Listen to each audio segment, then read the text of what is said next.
বাঙালি হিন্দুরা আজকে এমন হয়ে গেছে না যে এদের বউটা সবসময় পাশের বাড়ি বেশি ভালো লাগে নিজেরটার থেকে।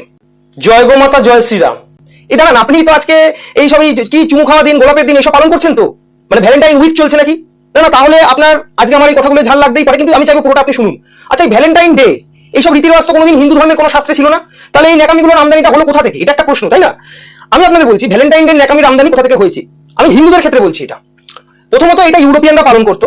রোমের একজন সম্রাট ছিলেন দ্বিতীয় ক্লডিয়াস, যিনি তার সৈন্যবাহিনীতে থাকা প্রত্যেকটি পুরুষকে বিয়ে করতে দিতে চাইতেন না, কারণ তার মতে বিবাহিত পুরুষ মানুষ শারীরিকভাবে দুর্বল হয়ে পড়ে এবং তারা সেইভাবে যুদ্ধ করতে সক্ষম থাকে না।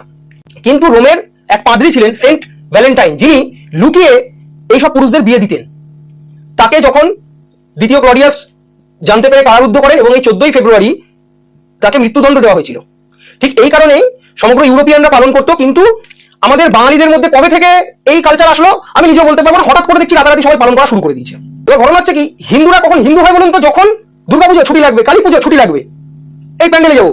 প্যান্ডেল কিন্তু প্রতিমা দেখতে যায় না, প্যান্ডেলটা দেখতে যায়, যে কারণে লাখ লাখ কোটি কোটি টাকার প্যান্ডেল তৈরি হয়। কিন্তু মূর্তির সুরক্ষা নেই। আমাদের এই পশ্চিমবাংলায় এমন ইতিহাস আছে, গত 1 বছর 2 বছর বা গত 10-12 বছরে ঘেটে দেখা যাবে যে প্রতিমা ভেঙে ফেলা হচ্ছে, অথচ প্যান্ডেল খুব দামি দামি হয় আর প্রতিমা ভেঙে ফেলা হয়। তো হিন্দুত্ব একটা এখন স্ট্যাটাস মেনটেন করার ব্যাপার হয়ে গেছে। পুজো আসলে বাকি সারা বছর সবাই সেকুলার। ছুটি লাগলে, বিরিয়ানি খেতে গেলে একটা অজুহাত যখন লাগে, তখন মাঝে মধ্যে একটু হিন্দু হতে হয়। আমি বলবো, আপনি যদি সত্যি হিন্দু হয়ে থাকেন, আপনার যদি রক্তের ডিএনএ চেঞ্জ না হয়ে থাকে, তাহলে আপনি শিবরাত্রি ব্রত পালন করবেন। কেন করবেন বলুন তো শিবরাত্রি ব্রত পালন?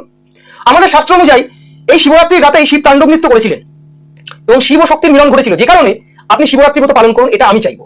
আপনি যদি কারণ জানতে চান যে কেন করবেন, তাহলে বলবো প্রথম কারণ একটা বিজ্ঞান ভিত্তিক কারণ। উপবাস করলে না আপনার শরীর ডিটক্স হয় এবং মন একাগ্রতা পায় ঈশ্বরের সাধনায়, সেই কারণে আপনি শিবরাত্রি পালন করতে পারেন।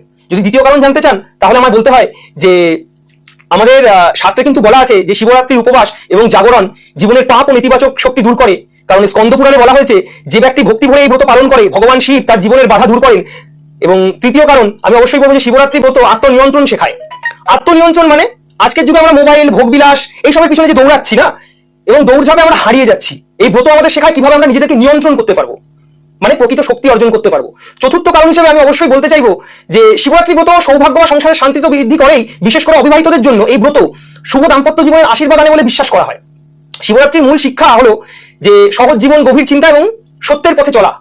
ভগবান শিব কখনো চাননি যে আড়ম্বর করে তাকে পুজো দিতে হবে বা তাকে জয় করতে গিয়ে আপনি কারো ধ্বংস করুন, এটা তিনি কখনোই চান না। আপনি যদি ভগবান শিবকে সত্যি পেতে চান, তাহলে মন থেকে এটা বিশ্বাস করুন যে ভগবান শিব ধ্বংসের নয়, নতুন সৃষ্টির প্রতীকার। যদি এটা মনে করে থাকেন, তাহলে কমেন্টে একবার হর হর মহাদেব লিখে দেবেন এবং যদি পারেন এই ভিডিওটাকে শেয়ার করবেন।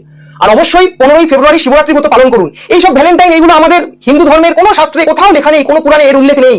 তাহলে কেন করবেন আপনি? আপনি যদি এইসব ভ্যালেন্টাইন ডে পালন করছেন, মানে জেনে রাখবেন আপনি একরকম পথিয়া করছেন।